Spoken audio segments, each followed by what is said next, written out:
Жалпыға бірдей декларациялау 4 кезеңнен тұрады.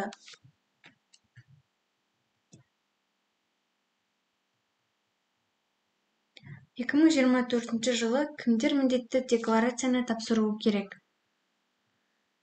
2024 жылы жалпыға бірдей декларациялаудың 3-ші кезеңі басталды. Яғни заңды тұлғалардың басшылары, құрылтайшылары мен олардың жұбайлары, жеке кәсіпкерлер мен олардың жұбайлары болып табылатын тұлғалар тапсыруға міндеттеледі. Жалпыға бірдей декларациялау жүйесіне кірген бірінші жылы салық төлеушілер 250 нысанды декларацияны толтырса, келесі жылдары 270 нысанды декларацияны тапсырады. 250 нысанды декларация бұл бастапқы декларация. Игілігіңізде бар барлық мүлік пен ақша осы декларацияға бекітілуі керек. Бұл мәліметтердің бәрі кейіннен қажет болады. Мәселен, ертең автокөлік сатып алғанда мемлекет қандай ақшаға сатып алдыңыз, оны қайдан алдыңыз деп сұрайды. Егер сіз қазір осыны растайтын болсаңыз, яғни сіз бірінші декларацияны тапсыру кезеңінде осындай сомаға мүлік тіркелген болса, онда сіз бұл ақшаны қайдан келгенін дәлелдей аласыз. Егер ақшаны қайдан келгенін дәлелдей алмаса, онда соманың 10%-ын төлеуге тура келеді. Бұндай бақылау 2025 жылдан кейін басталады. Ол кезде халықтың барлық санаты жалпыға бірдей декларациямен қамтылады. Қазір бақылау шаралары жүргізілмейді. 250 нысанды декларацияның жалпыға бірдей декларациялау жүйесіне кірген күнге барлық активтер мен міндеттемелерді тіркеуге арналған болса, 270 нысанды декларация өткен күнтізбелік жылдың мәліметтерін көрсету қажет. Онда өткен жылы не сатып алынғаны және не иеліктен шығарылған көрсету маңызды. Декларацияны қалай және қайда тапсыру керек? Жалпы декларация жеке тұлғалар тұрғылықты жері бойынша, ал жеке кәсіпкерлер жеке практикамен айналысатын тұлғалар орналасқан жері бойынша тапсыруы керек.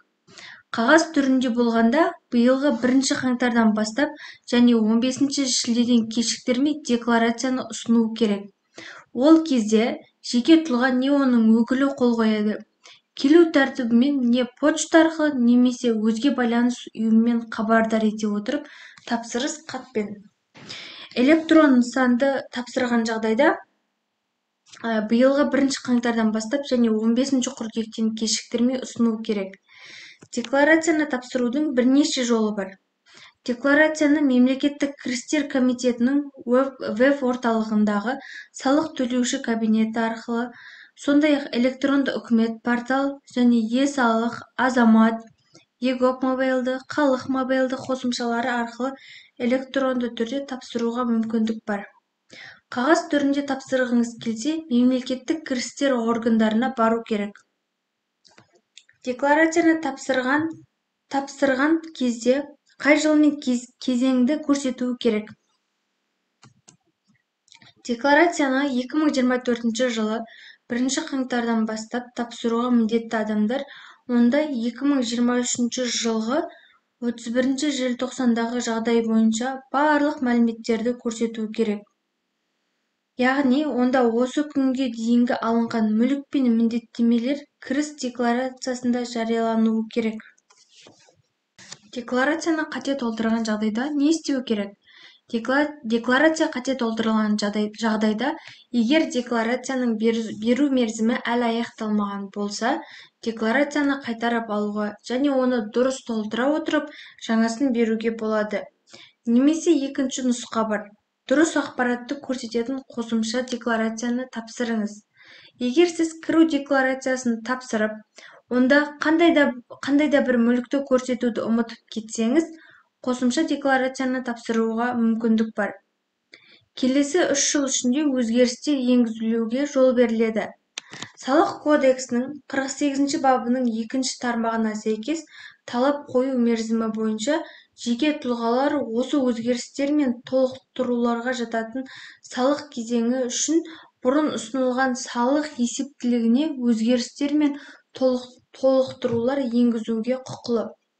Декларацияны уақытында тапсырмаса не болады?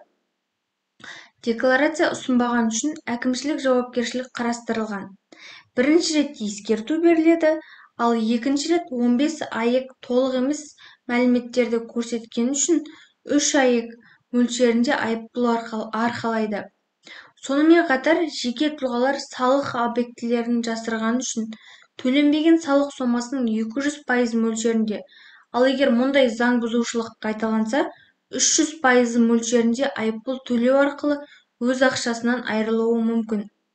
Қазақстан Республикасынан тыс жерде мүліктің бар-жоғы туралы ақпаратты жасырған. Сондай-ақ Қазақстан Республикасынан тысқары жерде орналасқан шетелдік банктерде ақшасы бар жеке тұлғалар 100 АЕК мөлшерінде айыппұл төлейді. 2025 жылдан бастап декларация халықтың қалған санаттары тапсыруға міндеттеледі.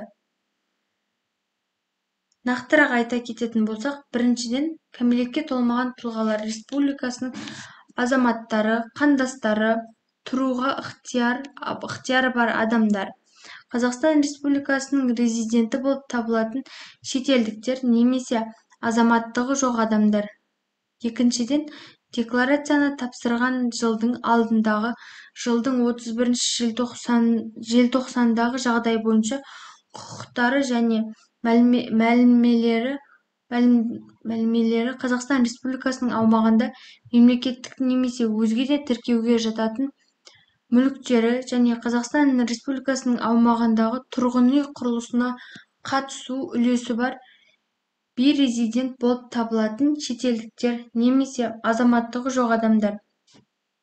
Үшіншіден, келесі тұлғалардың кез келген заңды өкілдерінің бірі әрекетке қабілетсіз, әрекет қабілеті шектеулі деп танылған және осы 3 тармақтың 1 және 2 тармақта көрсетілген адамдар санатына жататын кәмелетке толмаған адамның заңды өкілдері ұсынатын болады.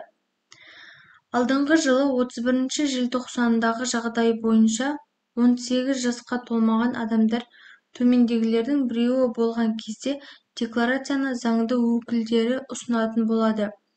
Меншік құқығында мемлекеттік немесе өзге де тіркеуге жататын мүлкінің құқықтары және мәлімелері Қазақстан Республикасының тыс жерлерде мемлекеттік немесе өзге де тіркеуге жататын мүлкі бар, құрылысқа үлестік қатысуы туралы шарт бойынша, оның ішінде Қазақстан Республикасының тыс жерлерде жылжымайтын мүлк құрылысындағы үлесі бар, Қазақстан Республикасының шегінен тыс жерде орналасқан шетелдік банктердің банктік шотындағы барлық банк